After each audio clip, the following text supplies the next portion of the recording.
I'm gonna go really typical on you. I'm gonna say Oprah.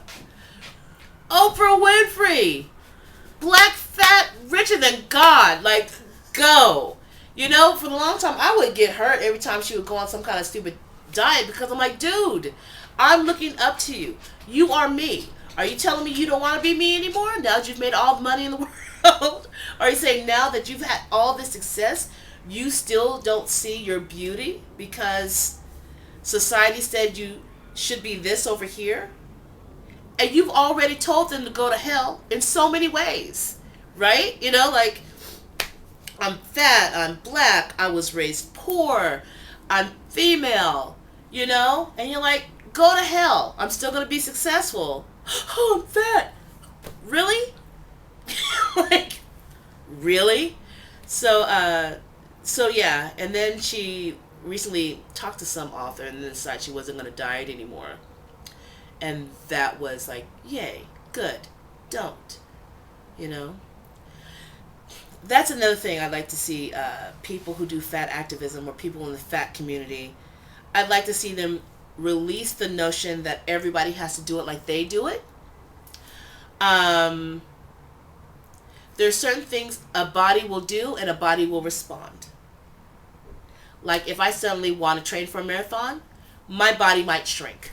I might become smaller. I need the fat community to not hold that against me. I need, like, some people really feel like they need to get the weight loss surgery to live. They feel like they will die. The fat community needs to not wag their finger at them. If we're going to believe in body autonomy when it comes to things like women's right to choose, then we have to take it all. If we're talking about body autonomy, then we have to believe in body autonomy. And if we're talking about size acceptance, then we need to talk about size acceptance. You know, I mean, we need to start including things, and not be so judgmental and not worry about what's happening with the other person. We get defensive because we're like, oh my God, now that person's going to get certain privileges that we don't get. Of course they are.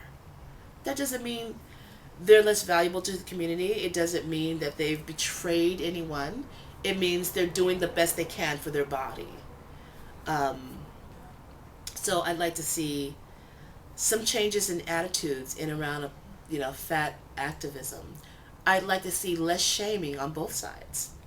Those privileges come at a price, particularly for women. They come at a price. For sure. So if she is skinny, do people listen to what she says? Does she get harassed a little bit more?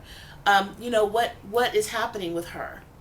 And how can we support her so that she can support us? Like, how can we support her being in her body as it is? She has a faster metabolism. Just like we're saying our body's our body, and everybody is not supposed to be fat. I mean, not supposed to be thin. Everybody's not supposed to be fat either. Like, there's a spectrum, and we all want to live happily on that spectrum.